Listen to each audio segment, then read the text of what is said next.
And welcome, everybody, to the Friday edition of Talkback, brought to you this morning by the Mustard Seed Asian Cafe in Southgate Mall. Kootenai Creek Village, the maintenance-free active adult community in Stevensville with the best of Western Montana living. Call 777-5387.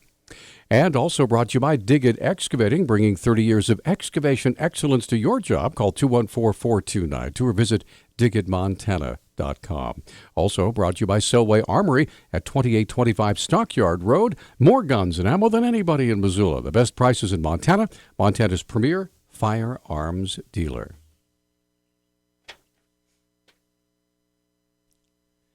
All right, here we go, ladies and gentlemen. Welcome.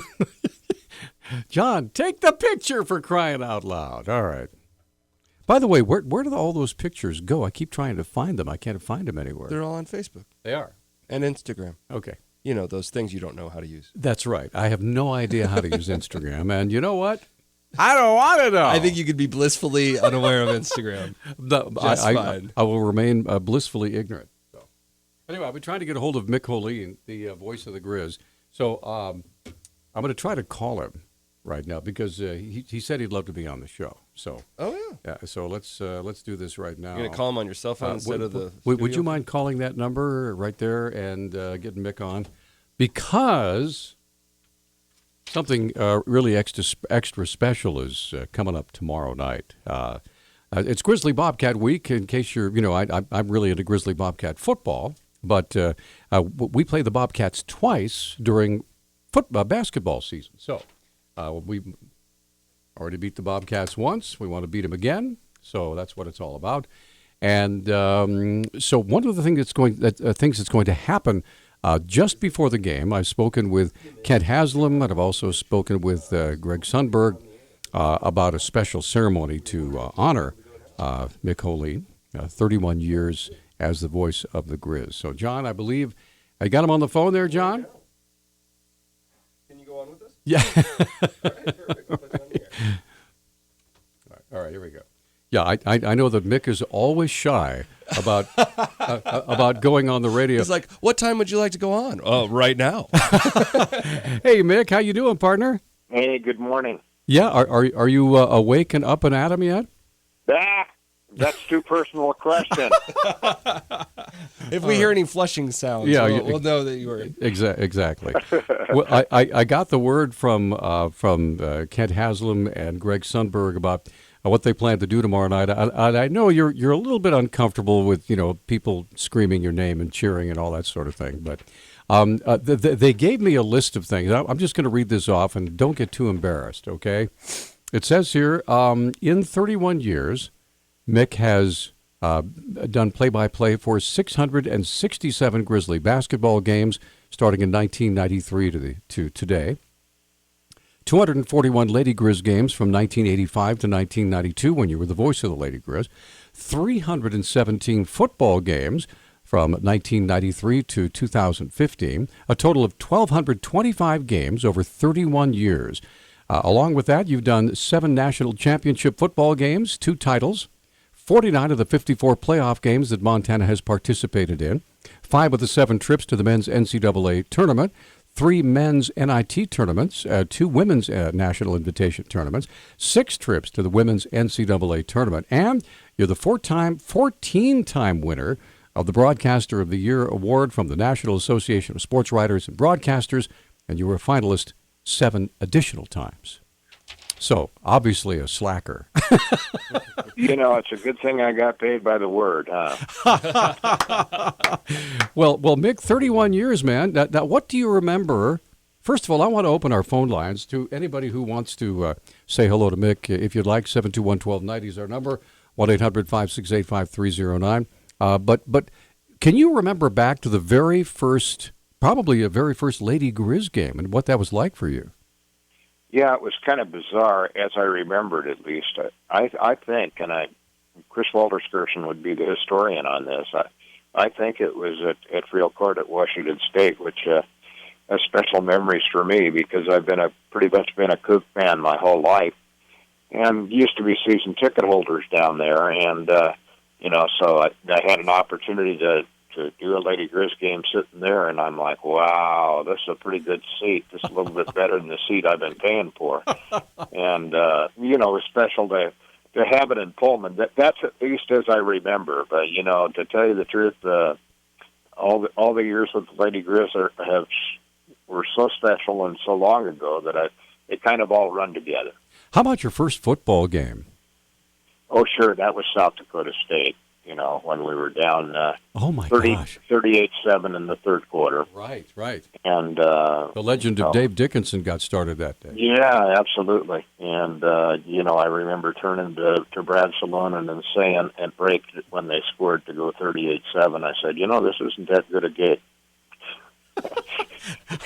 Oops. And then I had the pleasure of telling all those people that left in the fourth quarter and gave up on the game that, see, now you're listening on your radio, you're going across the footbridge, you're in your cars, you're going back to your house, and you just missed the greatest comeback in NCAA history. Wow. Amazing. I have to ask you, Mick, obviously you have some big, difficult shoes to fill. Do you have any advice for a predecessor? You mean if there's someone who's going to succeed you? Yeah. Oh, sure. You know, to be their own self.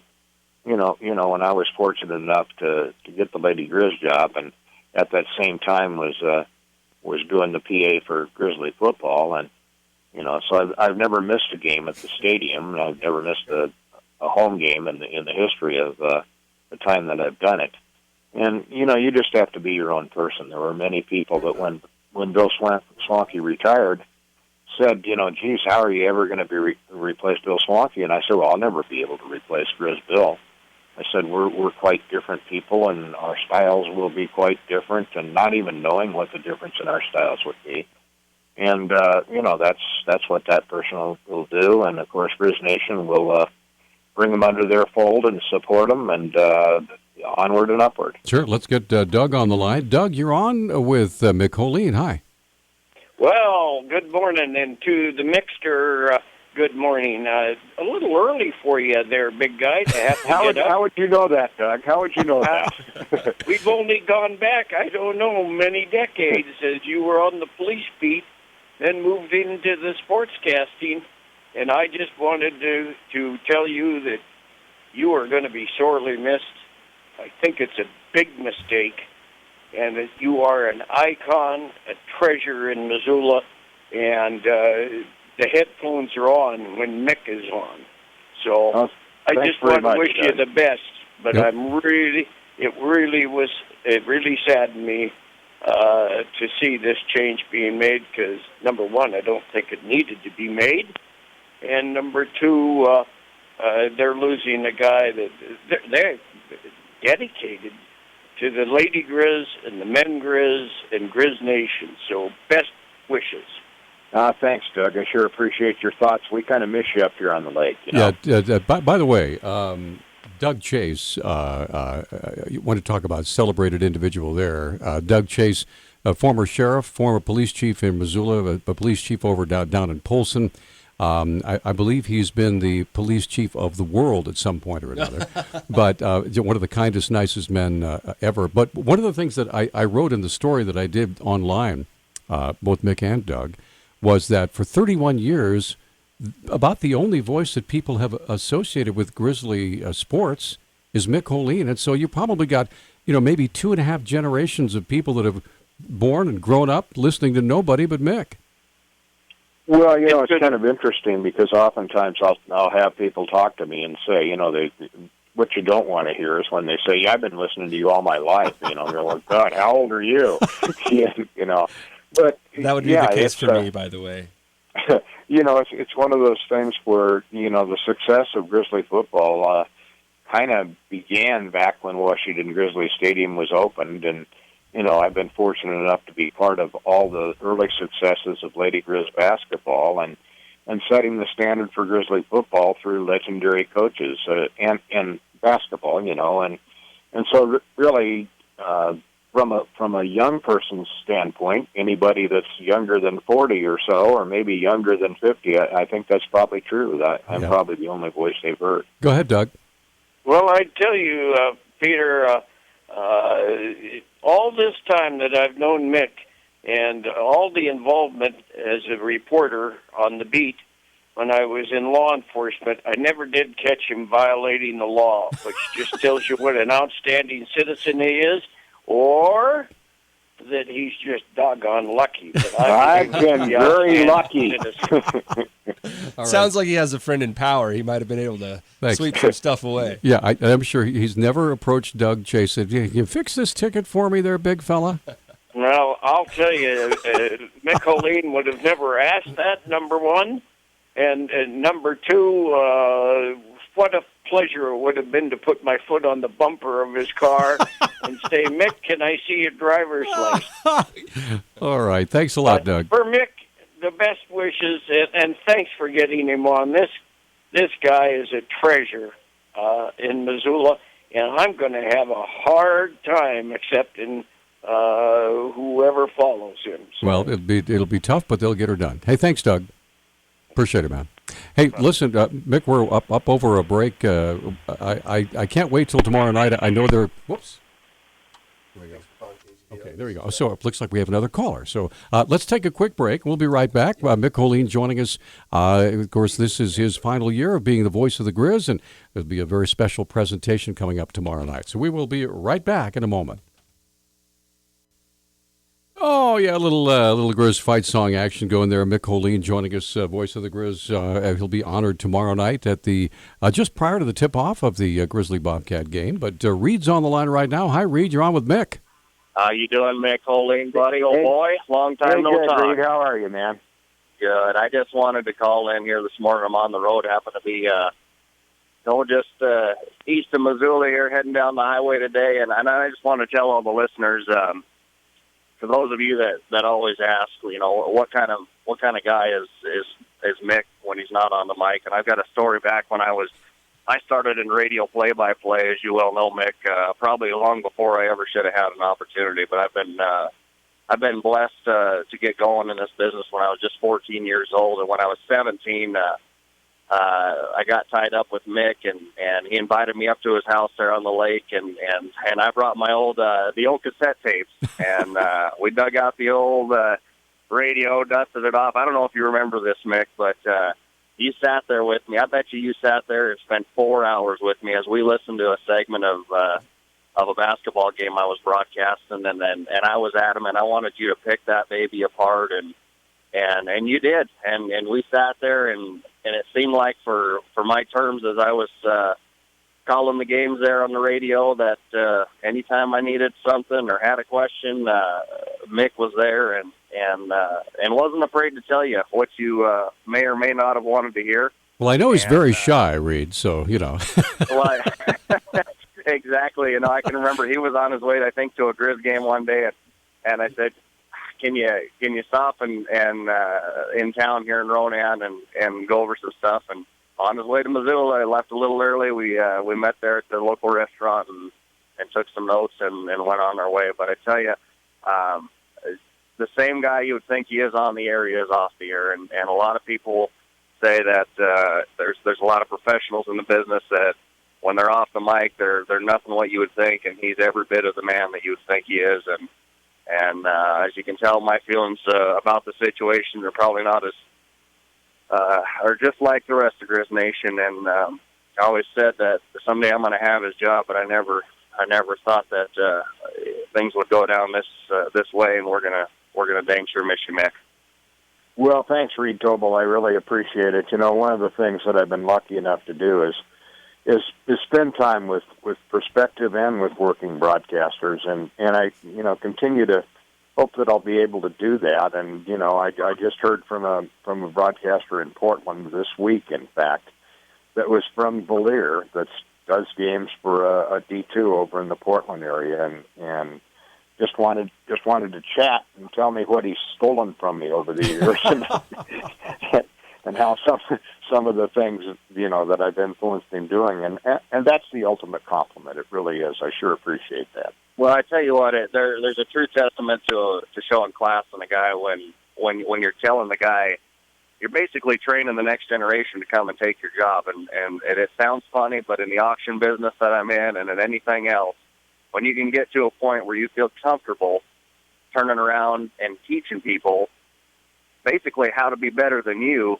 At my age right now, where I'm at, I have a hard time doing that. But someday, when I get to that point where I feel comfortable enough and I guess develop into that person, I'll know I've made it. And Mick, you sure have done that. Hey, Reed, I want to be an auctioneer, so I'll be looking for you to get some training.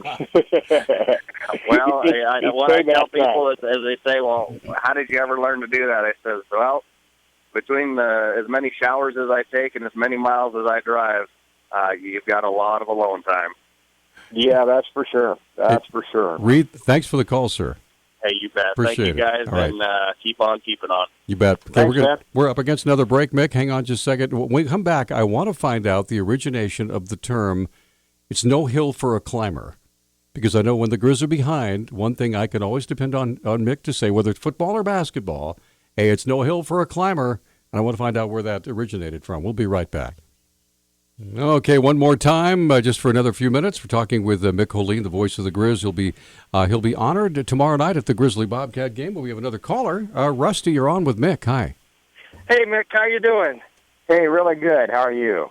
All right. Hey, I just wanted to wish good luck with everything, and thank you for everything you've done. You had a great career, and my memory is when we were up on the lake and we had the voice of the Cats and the voice of the Grizz on the same boat.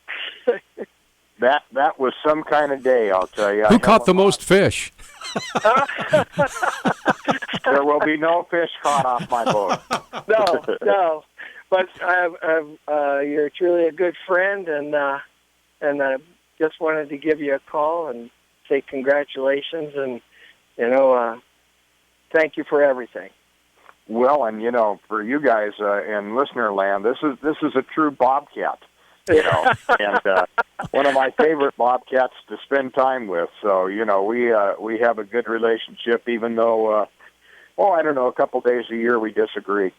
That's right.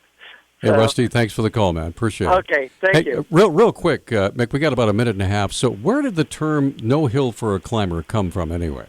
Well, it's one of those things, Peter, that I can't really quantify.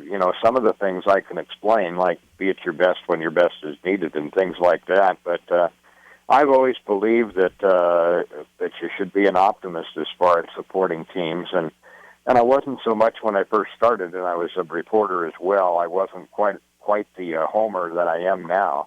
But I understand that I represent the University of Montana and the athletic program, and I want them to win as much as Grizz Nation does, and no hill for a climber means that no matter how far that you're down, there's always an opportunity to come back and win, and the Grizzlies have proved that over the years, and so I continue to say, no hill for a climber, here we come. You thought you had us, you don't. We'll be back.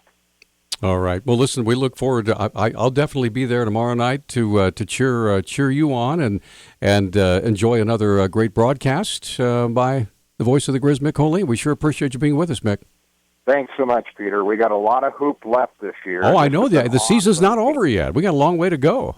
And, I encourage people, don't be someone that didn't get a chance to see this team play. This team is special. They certainly are. All right, Mick, take care, buddy. Thank you. Yep. Bye-bye. Have a safe ride into Missoula from his palatial home. I think it's palatial. I don't know. In Polson. Apparently, you got to be a Bobcat to hang out with the guy. I don't know. Well, see, I have a dear friend at church that I lovingly refer to as my beloved Bobcat. Because she's a big-time Bobcat fan. She knows I'm a big-time Grizz fan, but still love each other, respect each other, except, like he said, a couple of days of the year. Then it gets a little bit dicey. So that no hill for a climber phrase? Yes. Apparently it's an old Appalachian idiom. Ah, okay. Which is probably why it doesn't make any sense. It's supposed to encourage me to keep going, right? If you've been hearing it for 31 years, it has to make sense. Anyway, we're up against our final break of the hour. Now, at 9 o'clock, we'll be visiting with Kirsten Pabst, the Missoula County Attorney. And then we'll also be visiting with someone who's going to be dancing with the Missoula Stars. So keep it here. Welcome back, ladies and gentlemen, to the second hour of Talk Back, brought to you in part this morning by Kootenai Creek Village, the maintenance-free active adult community in Stevensville, offering the best of Western Montana living. Call 777-5387. Bulls Eyewear, where they offer some of the lowest prices in town on contact lenses. See Lynette at 2910 South Reserve. Nissan and Hyundai of Missoula under new management, offering rebates, discounts at 0% financing on a huge selection of inventory. Also brought to you by Selway Armory. More guns and ammo than anyone in Missoula. The best prices in Montana. Montana's premier firearms dealer.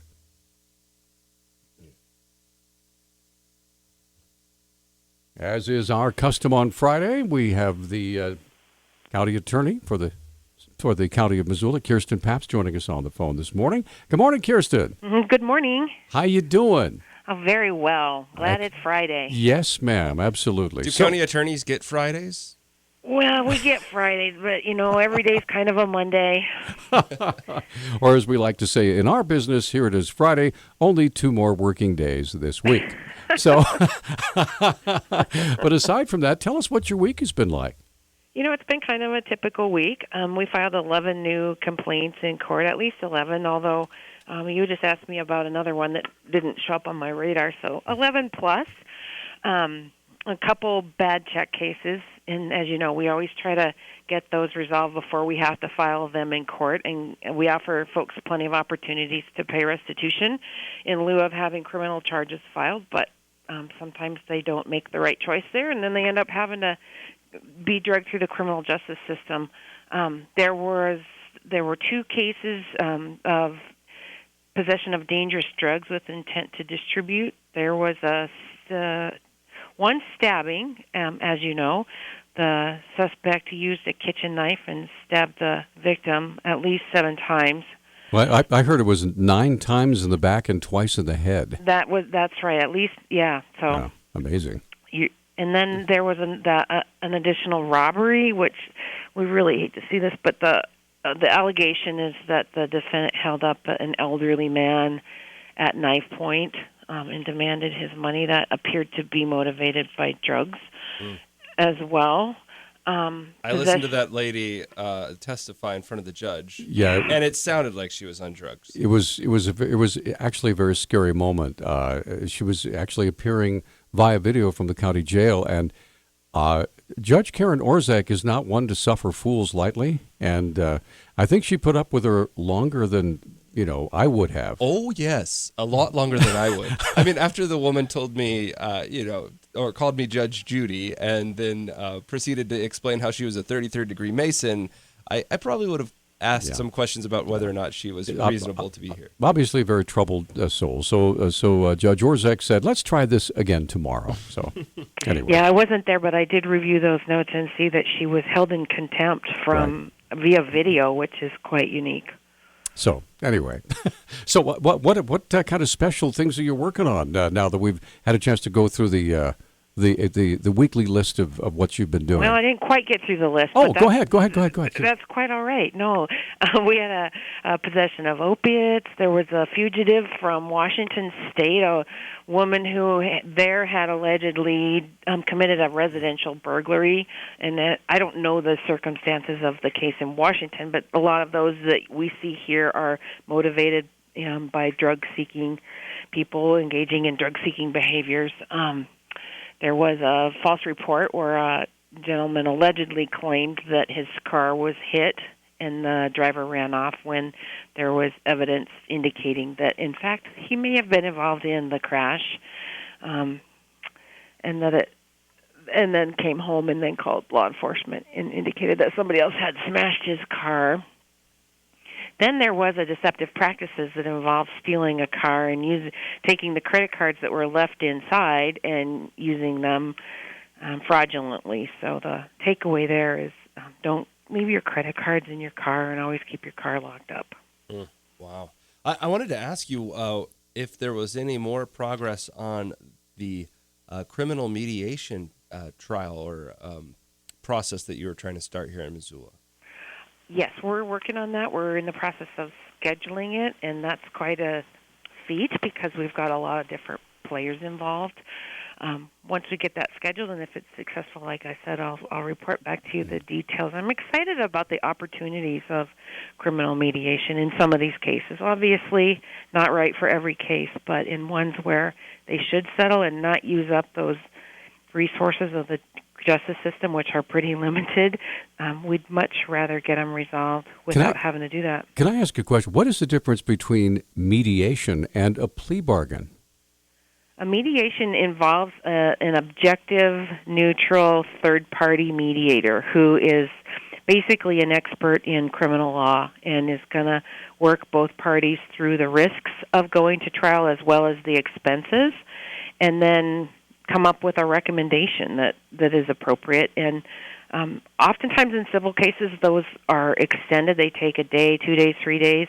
I'm hopeful that it would not quite take that much time in a criminal case because there's not quite the volume of documents that need to be processed. But so as you know, in a plea negotiation, I sit down with the defense attorney and we kind of have that same conversation and decide what we agree on, what we disagree on, and whether or not a trial is going to be necessary to solve the items that we disagree on.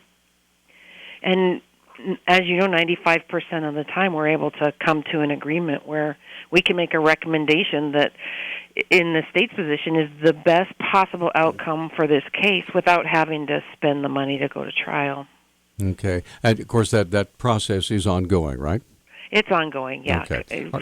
Sometimes we have those conversations before we even file a charge if we know a person's represented or willing to take responsibility. Okay. We do have a caller. Let's get Candy on. Candy, you're on with Kirsten Pabst. Go ahead. Yes, Kirsten. I'm sorry we have never met personally, but I, in reflection at the Valley County Commissioners meeting, the Valley County voted, with their presence, voted to not have refugees resettled in Valley County. And I was wondering, because our commissioners, without public input, and our city council, without public input, went ahead and asked for refugees, how you would see your job changing if we had an influx of any kind with the situation that's going on in Europe, in Germany, how your office would handle situations like that, or are you making preparations? And I'll take my answer off air. Okay, thanks, Candy. So go ahead, Kirsten. Am I off air or on air? No, you go right ahead. She'll be listening to your response on the air here. So. Oh, I see. Okay, I just didn't know how that worked. That's okay. Well, we certainly would handle a situation like that very carefully. I'm not aware of any plans to actually have refugees brought here in the present. I have not been advised of that. If and when that happens, we would do what we always do when we're anticipating a change in our circumstances in the city or the county, and that's put all of the stakeholders and sit around a table and talk it out and decide where certain risks are, where we need reinforcements, how best to spend our resources. We have those conversations periodically with the chief of police, staff at the university, the sheriff's department, law enforcement in general, and we're constantly trying to analyze risks and allocate resources accordingly. I don't think we would do anything differently if presented with a situation like this. Okay, 721-1290 is our number, and let's see. I think we're getting another call here, so let's see if we can get one more. Bruce, quickly, we're way overdue for a break, but what's your question? Okay, good morning. My question is, there's a rise in meth in society, and I thought that the federals were going to clamp down on the ephedrine, and I'm just wondering how is this stuff still popping up? Okay, thanks for the call. Back when we had the huge meth influx in the early 2000s, what we saw was, in addition to some of it being imported, a huge percentage of it was being manufactured in the local area. We responded accordingly and had all kinds of initiatives and reinforcements to really crack down on the meth production business in the local community. In conjunction with the Montana Meth Project, we actually saw those numbers almost flatline.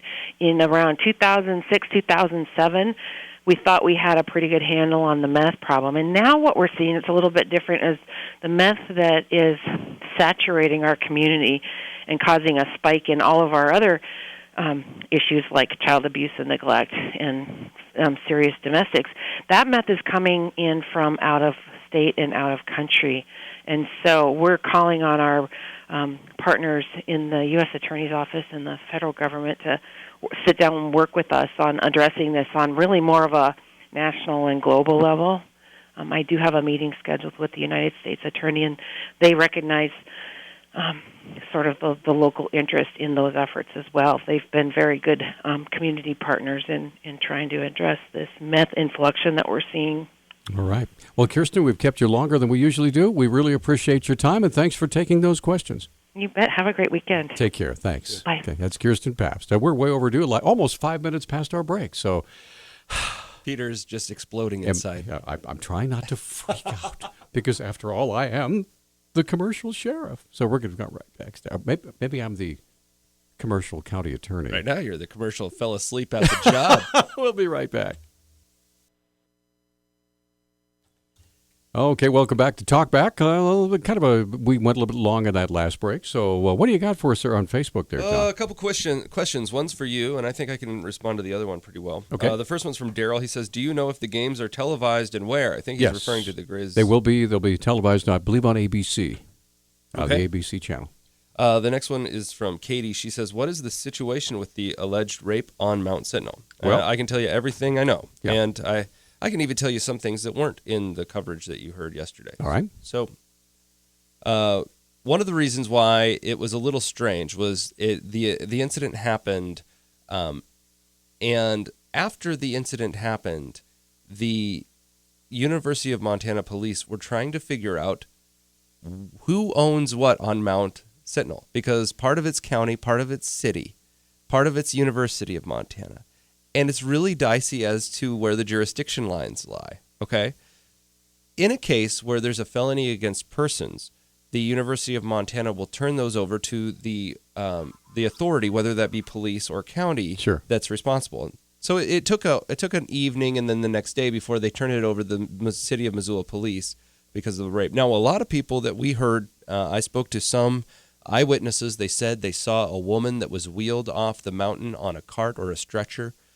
And I asked the UM police, Mr. Ludeman, if that was true, and he said, yes, it was true, but that was just done because it was procedure.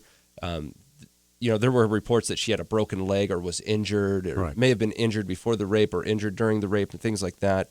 But that doesn't seem to be the case. They won't tell me very much, and I asked a lot of questions. Right, sure. I do know that the woman was a juvenile, under the age of 18, but she was 17. I don't know. They will not tell me anything about the suspect or the age of the suspect. They're being very tight-lipped about that. They just said it was an acquaintance, a male acquaintance. Right. And we do believe that the acquaintance, they know him, and I believe they've been questioning him and the woman as well. So there are a lot of questions as to why, everybody wants justice to move at the speed of light, sure, but why haven't there been charges pressed? Why don't we know more about what happened? Why don't we know about who's involved? Of course, naming victims is never going to happen to the general public. We wouldn't do that, right? No, of course not. So there's a lot of unknowns here, and really we got to wait till the police figure out what kind of charges, if any, to press. I can tell you that it happened on the M. It did not happen on the main M trail. It happened on the left M trail. The side trail, the one that's really steep, right? But even there, it appears to have happened off of that trail. Okay. And that's about it. That's all we know. Okay. And that particular circumstances you're talking about lie at the base of why there's such frustration about investigating sexual assaults. I mean, it's like almost like unlike any other type of criminal investigation, because You have a victim and you have a perpetrator, but you have to, first of all, you have the right perpetrator. Was it consensual? How do you determine? It is so difficult, and I think in many ways, groups, civil rights groups, whatever, are overly critical, overly harsh with police departments when they're trying to determine if there are appropriate enough evidence to charge someone with a crime if they're not there. You can't just manufacture it. Well, I mean, and human justice isn't always just. I mean, I've met people to this day that knew the people involved in the Jordan Johnson issue, Sure, right? right. And I hear people that know both people and say, "Hey, he was definitely not guilty. He was definitely guilty." You hear both sides, absolutely, and you're just like, "Well, I don't know. I why, really believe you. Well, I believe that guy too, and her." And that's why you have a prosecutor. That's why you have a defense attorney. That's why you have a judge. That's why you have a jury. You got to let it go. So we're going to come right back. 721-1290 is our number. We have all three lines open. Love to hear from you. We have all sorts of audio clips we definitely want to share with you. So we'll be right back. Hey, it's Talk Back, rolling right along, and it's Friday. That's John King. I'm Peter Christian. A little bit of open phones thing going on, but we have all sorts of things to share with folks. I feel like having a contest. Okay. All right. So what I is have your... a $10 gift certificate for the Imagination Brewing Company downtown. We haven't given this away, but it's going to require someone being very astute.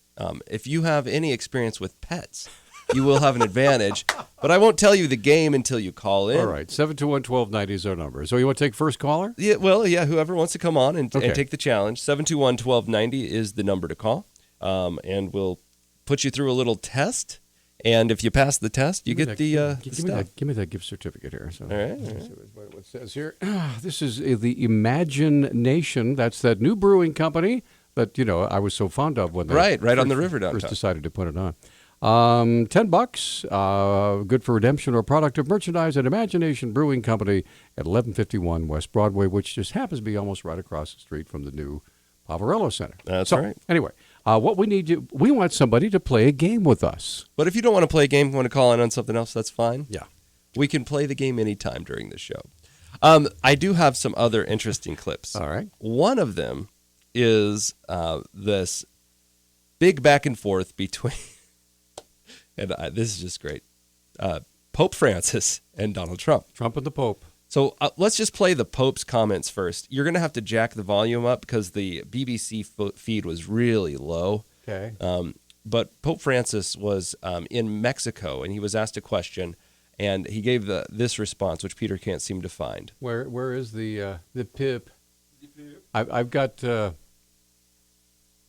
Trump responds to Pope. Here it is, Pope on Trump. I got it right here. It's right at the top. Okay, ladies and gentlemen, please stand by. Here is His Holiness Pope Francis. Here we go. A person who thinks only about building walls wherever they may be and not of building bridges is not a Christian. This is not the gospel.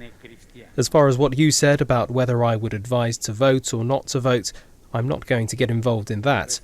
I only say that this man is not Christian if he said things like that. But we must see if he did say things in that way, and I'll give him the benefit of the doubt.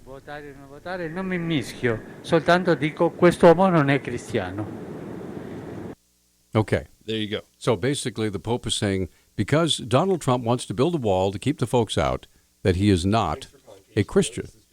So I tried to do a little exegesis to try to find out anywhere in the Bible where it says something about opposing, opposing a wall makes you not being a Christian. I can't find it anywhere. So anyway, 721-1290 is our number, 1-800-568-5309. And of course, Donald Trump, not to be outdone, whenever anybody criticizes Mr. Trump. We'll play his response. Yeah. We do have a caller on the line that wants to play our game. Oh, okay. Lynette. We will get Lynette on and play our game real quick, and then we'll move on with the show. Sorry. Lynette, good morning. You're on Talkback. Hi. Good morning, Peter. How are you doing? Fantastic. You want to play our little game, do you? Sure. All right. Okay. So this is the game. I'm going to play 5 sound clips for you, okay? I've already pre-recorded my voice separating them. Number 1, number 2, number 3, number 4, number 5, okay? Your job is to listen very closely and tell me which one of these is not a dog, but is a candidate for president. Okay. Okay? You ready? Okay, listen closely. Here we go. I'll turn it up really loud. Contestant 1. Contestant 2.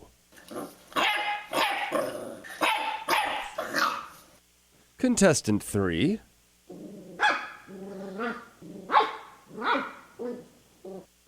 Contestant 4. Finally, contestant 5. All right, Lynette, do you need to listen to him one more time, or do you think you got it? Well, let me listen to him one more time. All right. Okay. Well, so one of these is not a dog. It is a presidential candidate. And Lynette's job is to figure out which one. We're going to listen to him one more time. Listen very closely. Here we go. Contestant 1. Contestant 2. Contestant 3.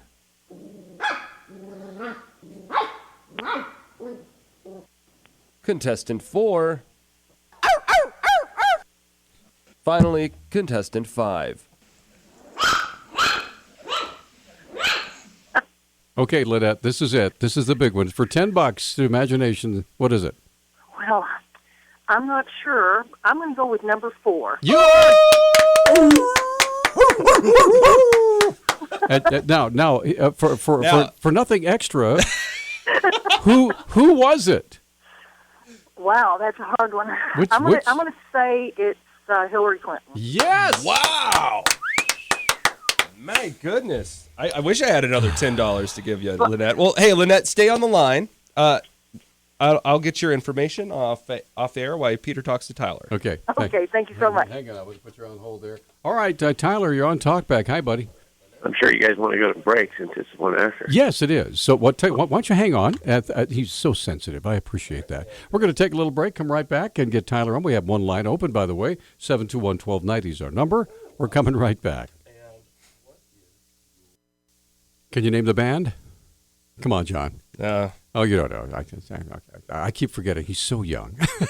Also, really not that into popular music. That's Chicago, man. Chicago. I should know. Yeah, 25 or 64. I got a couple Facebook comments, and Okay. we'll go to the callers. Katie says, Nehemiah was told by God to build a wall around Jerusalem. Guess God likes walls for self-defense. This is true. Elena says, isn't there a road around the Vatican, or a wall, I think is what she's going for? Yes. I've actually been to Vatican City. Yeah. It is walled off. Yeah. Okay. And it's actually not so easy to get into. You have to wait in a very long line to get into Vatican. Well, I understand. Well, let's get Tyler on. He's been waiting the longest. Tyler, thanks for holding. Go ahead. Hey, guys. What's up? The Pope's comments yesterday were absolutely amazing. He's criticizing our immigration while standing in Mexico, who deports anybody who enters our country illegally. No questions asked. You either go to Mexican criminal, jail where you'll probably never get out. But it's just fascinating, his hypocrisy. Talking about a wall where Vatican City's got a wall. Some areas it's over 300 feet tall. Well, the Pope has said some really, really controversial things about the fact that he... Well, he also embraced Castro and then criticized Trump, call him not a Christian. It's just crazy. It's a crazy world we live in, and I have a perfect example. And I wanted to bring it up to you guys and see if you guys have read the story yesterday about the Rutgers kids that had to schedule a mass counseling session after they had a conservative speaker on their campus. Oh, I didn't. They were so disturbed by it that they had to have a mass counseling session where they all sat around and griped about, well, I feel they entered my safe space. It's just not fair. The greatest generation. Did you guys read that story? No, I haven't read this. I do have this is a story out of from NJ.com. I think it's the Rutgers Republicans protest hostile atmosphere created by Rice controversy. Oh, this is an older story. Yeah, there must have been a newer story. That was when Condoleezza Rice It was came on in. Drudge yesterday. Yeah. Okay. So Well, I'll try to find something on it. All right. check the archives. Yeah, it's crazy. Okay, I Matt. can't believe the world we live in. Thanks. Thanks for the call. All right, Emmett, you're on Talkback. Hi. Well, thanks for taking my call. Well, I just wanted to talk. Excuse me. Are you pulling about the Pope and Trump? Are you, hold on. Are you pulling a Hillary here or what? No, I have kind of a cough. It's kind of a morning cough. I was just going to A say. frog in my throat. But anyway, as you know, I'm Roman Catholic, and I always will support the Pope, but I'm very disturbed by his comments. I don't understand this. It's not in the Bible. I don't understand why he's inserting himself in American politics, especially as you have rightly pointed out, the Vatican has a wall to protect itself. And, what he wanted to say about if Donald Trump could clarify this, if the Pope was here in my apartment or here on the air, I would tell him Donald Trump is talking about illegal immigrants and keeping out illegal immigrants, not legal immigrants. He wants to deport illegal immigrants, and the wall is to protect us from illegal immigrants. I don't think the Pope knows our illegal immigration problem or some of the crime and violence that it brings to this city. So I'm just disturbed. I don't know really where the Pope is coming from, So, I mean, as a Roman Catholic, do you feel like your Pope kind of overstepped his bounds there? Yes, I'm afraid so. I don't know why he's doing this. I still support him because, as a Catholic, he was divinely appointed by God. But well, he hold on. made a mistake in this point. I'm a Catholic too. You're a Roman Catholic, which I think of as an irony because Rome is a particular city and Catholic means universal. Yes, it's just that the headquarters are in Rome. Now. Now, let me ask you again. I'm not a Roman Catholic, so I'm a little bit confused on some of the terms. Is from what I understand, there is at some point where depending upon where the Pope is at the time, that whatever he says is taken to be gospel truth. Is that only when he's in Rome, or is that That's any only comment that he certain makes? speeches? That is, if he speaks ex cathedra. Ex cathedra pronouncements are very rare.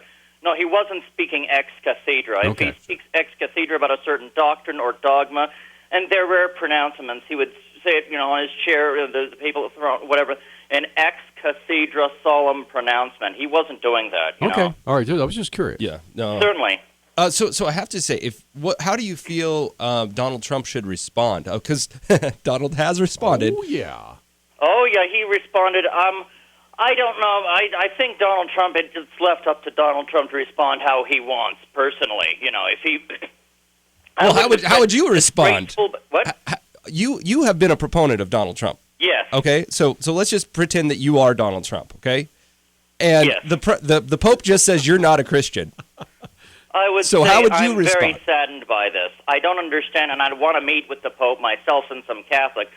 But I would say that I'm very saddened, and I would actually want to meet with the Pope, discuss these issues. I think that's what Donald should do, is try to meet with the Pope if he can, So what did you think of one of the things that I thought was really strange about the Pope's statement is he kind of talked about the gospel. He said building walls and not bridges is not the gospel. Yeah, and that's so What do you strange. think I've he read was the meaning gospel by that? So many times. There's nowhere in the gospel where it talks about you can't build a wall. I'm really confused on what the Pope means. I'd like to ask a little more clarification on that, what that means. I don't understand. Maybe I don't know, Yep. I'm Okay. confused myself. All right. Thanks for the call. We appreciate it. We're up against a break. So this comment from Mr. Trump is like 2.5 minutes long. Oh, yeah, he went on. So- He's been talking about it a lot. Apparently, this is a big deal when the Pope says you're not a Christian. Here's the deal. Now, the one thing that is red meat to Donald Trump is whenever anybody criticizes him. And the more powerful the person is that criticizes him, the better he likes it, because then he can jump in there with both feet and say things. This is different, though, Peter. And now you've got the Pope. Now, usually, you're right. All right. When someone criticizes him, he lashes out. Right. Vehement, kind of anger-biting sarcasm. Vehement, wit. right, yeah, right. Yeah, and he just, he charges back.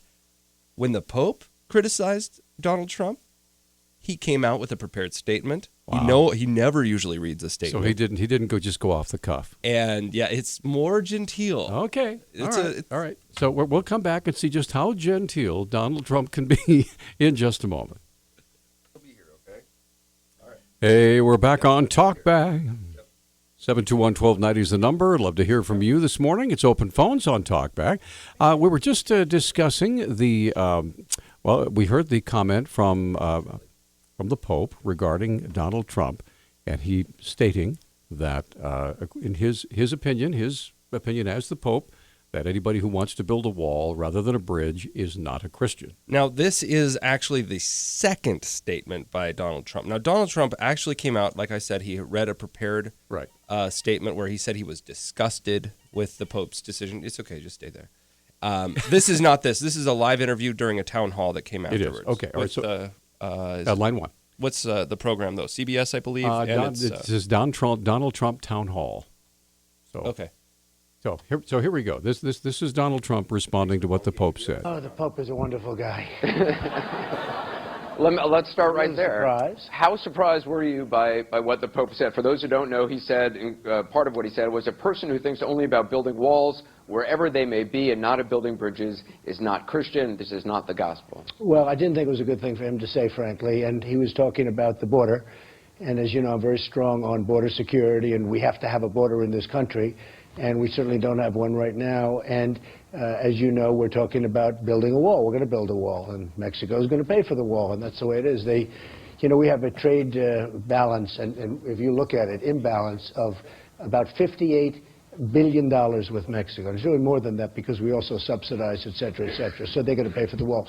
But somehow the government of Mexico spoke with the Pope. I mean, they spent a lot of time with the Pope. And by the time he left, he made a statement. I don't know. Wait, you think the government of Mexico somehow got the Pope to say this? Well, I don't think they said that way, but I think they probably talked about, isn't it terrible that Mr. Trump wants to have border security, et cetera, et cetera. And the Pope made the statement, and I think it was probably a little bit nicer statement than was reported by you folks in the media, because after I read it, it was a little bit softer. But the bottom line is we've got to have a border. We've got to have security. We have tremendous illegal immigration in the country. Well, I'll just say the Pope did go on to say this is not the gospel. As far as what you have said about whether I would advise to vote or not to vote, I'm not going to get involved with that. I say only that this man is not Christian. If he has said things like that, we must see if he said things in that way, and I will give him the benefit of the doubt. And he also talked about having a wall is not Christian. And he's got an awfully big wall at the Vatican, I will tell you. So it's going to be an interesting... But people do come and go through the Vatican, and it's open to tourists. And they're going to come and go through the wall. I mean, but they're going to come and go legally. They're going to do it legally. And that's what I want, and that's what a lot of people want, obviously, because they agree with me. You've been in fights with a lot of people, but with the Pope, I mean, does it give you pause? I don't like fighting with the Pope, actually. I don't think this is a fight. I think he said something much softer than was originally reported by the media. I will say I've watched the Pope's face. Right. I watched the video of it. He doesn't seem angered. He does seem like he might have been led into the conversation by a journalist. Sure. Yeah. But, what's the don't throw stones at glass houses, or he without sin throw the first stone, I think is a more biblical reference, right? Right. The first stone was thrown by Donald Trump. Really? Yes. This is a tweet that Trump tweeted out. Quote, "How can Ted Cruz be an evangelical Christian when he lies so much and is so dishonest?" End quote. That is what he said about Cruz. This is a couple weeks ago. This is after the Iowa, or during the Iowa caucus, right? Right. Well, this is Trump's written statement in response to Pope Francis. Quote, from Trump. Okay. "No leader, especially a religious leader, should have the right to question another man's religion or faith." End quote. Wow. So I don't know how you pair those two together. Well, I think last time I checked, everybody's entitled to their opinion about things, right? Sure, you can have both sides of the opinion, apparently. Yeah. So, all right. Let's get me, not for you. Let's get Jeannie on the line. Jeannie, good morning. Thank you for calling. What's on your mind? Hi, good morning, and thanks for playing that clip of Hillary barking. It makes me laugh. Oh, I've got more for you if you want to laugh. I'll segue out of this segment with a little song from Hillary for you. Great. Okay? Thank you. Are you kidding me? Okay, go ahead. Go ahead. Sorry, Jeannie, didn't mean to cut you off. But anyway, yesterday I called in when Superintendent Thane was a guest, as I usually do, and I did bring up the topic of Prescott again and mentioned that Prescott is the same age as the university, which is celebrating its charter days, as it was founded in 1893. I'll be quick here. But I started my conversation... But we got plenty of time. Take your time. We're fine. Well, I started my conversation saying that there is an elephant in the room. What I meant by that, but did not get across, is that not only am I concerned about Prescott and believe that all Missoulians need to be concerned about also, is the status of the other closed schools, such as Whittier, Willard, and Dickinson. And then, sure enough, Thane did speak to the disposal of some of our schools later in the hour. And in my opinion, to dispose of any more of our schools would be tragic and drastically harm our neighborhoods. And I'm just appealing to the audience out there that if anyone is concerned about the continued disposal, as I am, of our priceless neighborhood schools, to think about getting someone else to join them and run for the school board this spring. It's a good plan. Thanks for your call, Jeannie. And that's what it's all about. Thank you so much. You bet. Thanks for the call. All right, 721-1290 is our number. See, one of the problems that we talked about with some of those schools is, what do you do with them? They are so old and so run down and so out of date. They're not ADA compatible. They would never pass an inspection. They need new everything. They need new furnaces, new roofs, you name it. Do you open it just so you can have a neighborhood school or what? Okay, my kids go to Cold Springs. All right. They have exposed electrical wires. Some of the switches don't even have switches. I mean, a lot of the schools are old and run down. I know. That's why they're building new schools. Exactly. Yeah. So, I mean, it's not that much to refurbish something. It's even more expensive to build a brand new school. Okay. Well, you know the eternal rule of remodeling, though. It always costs more than you think. Well, it takes twice as long and costs twice as much as you originally did. Anyway, sure. But we're up against a break, and we're going to get Joe on the line. We have two lines open. Can we segue out with some music? Or? Surely. Okay. Well, I would recommend putting your dogs downstairs if you have them. Keep them away from the radio for this. This is a rally for Hillary in 2008 where they didn't turn her microphone off when they were singing the Star Spangled Banner. Okay. So everybody was blessed to hear this from former Secretary Clinton.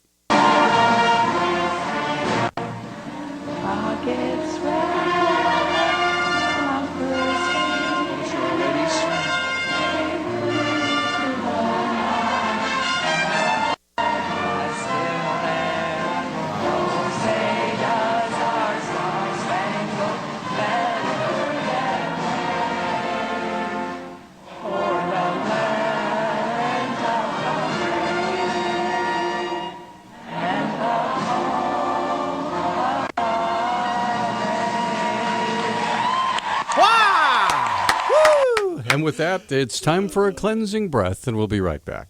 Okay, we're back on Talkback, 721-1290. I hope everyone's recovered. Yes. Okay, deep cleansing breath, and hopefully the FCC is not on our case now. Joe, good morning. You're on Talkback. Hi. Hi. You know, when the Pope first came out with this take more refugees thing with Obama, I think what he realized is that the best defense is a good offense. And that worked with Obama because it shut him up. But it didn't work with Trump. But anyway, I had a little story about the Pope. You know, he went home one night and he realized that he wasn't getting across to everybody just the way he wanted. So he thought, well, you know, Christ always said, teach by example. So then he said, well, geez, maybe I should do that too, you know. So then he says, well, I think we'll take some refugees into the Vatican, but only pre-puberty boys. Ooh. Okay, all right. Okay, sorry about that. Thanks for the call. Eric, you're on Talkback. Hi. Good morning, Eric. Hello, Eric. Oh, I lost him. Okay, so let's get John on the line. Good morning, John. What's on your mind? Hey, good morning. You know, the thing about Hillary barking like a dog the other day, I thought it was even more preposterous that later on she was making a speech and she had a 4-minute coughing fit. And the people in the audience just started applauding, and I didn't hear a single cry about somebody call a veterinarian. No. What's wrong with these people? Well, I tell you, I think a lot of people are asking what's wrong with Mrs. Clinton, because that's not the first time she's had one of those really bad coughing fits. I'm concerned, and I can't believe people sit there and clap and applaud. You know, these people are just they're out of control. They're just maddening. Right. Thanks for your time. Thanks for the call. Appreciate that. I frankly was concerned. I mean, anybody that is having that, when you're up in front of hundreds of people and you have a coughing fit and you can't stop. Oh, sure. That's scary. I mean, especially for someone who's a public speaker. You would know. Yes, I do. As a guy who had to do your job with strep throat for a week, I sympathize. Yeah. Carol called in. She said she listens to us all the time. She was really upset that we played that clip with Hillary singing the national anthem. Why? Well, some people take it more serious. She said not everybody can sing. We should sympathize. My father-in-law doesn't like to sing because he doesn't think he sounds very good. Right. And I can sympathize with people not being very good singers. And giving your best even when you don't know the mic's on. It really wasn't her fault that the mic was off. This is true. Yeah. And there are some people who are born singers, others trained singers, and others who shouldn't sing at all. Mm-hmm. So, now, I'm one of the ones that likes to make a joyful noise. Okay, that's why I play the drums. All right, because my drums are always in tune, for one thing. Jim, good morning. You're on Talkback. Hi. Yeah, thank you. Yeah, no, my comment is, everybody's always said how dangerous Donald Trump is and how he won't be able to, be trusted to talk to important people around the world and that. But I'm noticing that he's very careful with the Pope, how he's doing. He's being very respectable because of who he is, even though the Pope disrespected him. So I'm saying maybe Trump isn't as wild cannon fire as everybody thinks he is. Maybe he's actually pretty smart. Well, I don't think he's smart, but he's certainly he's certainly capable of being whatever he needs to be for the day. Is cagey a better word for you, John, or what? No, I think he's tactical. He's a very tactical guy. Okay, right. He shifts his position when he needs to. I want to play another clip. This is a good one for everybody to hear. Thanks for your call, by the way. You saw the Iraq War discussion during the last debate. Yes. We played it on Talkback. Right. He talked about how he was the only one that said, don't go into Iraq. I told everybody. Well, this is a clip from a Howard Stern show in 2002, 1 year, not even a full year before Iraq. Okay. This is what Donald Trump said. Listen to how bold he is about saying, don't go into Iraq. Here we go. I'm not sure things are any tougher. They sound tougher, but I'm not sure they're tougher in terms of security. And, it's also nice to know your enemies. It's lovely to know you and I have plenty of enemies. We love that, and that's fine. But you like to know who they are at least. Here we don't know. We really don't know the enemy. I know they're skulking around somewhere, and you just feel like you're a sitting duck. But we have an idea who the enemy is, and a lot of times the politicians don't want to tell you that. Are you for invading Iraq? Yeah, I guess so. I wish it was. I wish the first time it was done correctly. So instead of being so bold and predicting that it would destabilize the region, as he's claimed now during the election cycle, his opinion back then was, should we invade Iraq? Yeah, I guess so. I want you to play. This is a clip of Donald Trump just the other day. Okay. Talking about how bold and how much foresight he had about Iraq. On Fox News. Okay. This is with Fox. Here we go. We spent $2 trillion, thousands of lives, Tucker, thousands of lives, wounded warriors who we love all over the place. What do we have? Nothing. Absolutely nothing. Iran is taking over Iraq as sure as you're sitting there, and that's the way it is. We get nothing. They get the oil. They get everything. We get nothing. So it was a huge mistake, whether people like it or not, and I'm the only one with the vision to have said, don't do it. And I wasn't even a politician when I said that. The huge mistake would be voting for this guy.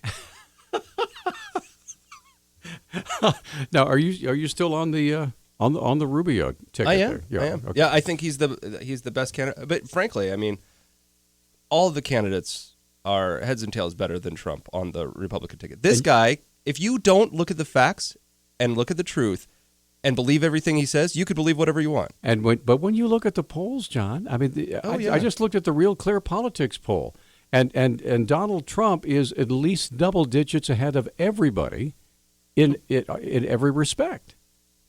Is he not?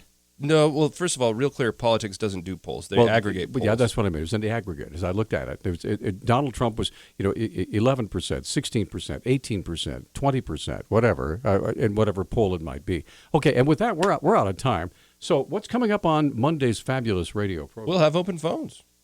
Fabulous. I have tons of clips we can play. Right. You guys have a great weekend, and go Grizz. And if you can get out to the game Saturday night to honor Mick Holine, I hope you'll do that. It is 10 o'clock. Have a great day.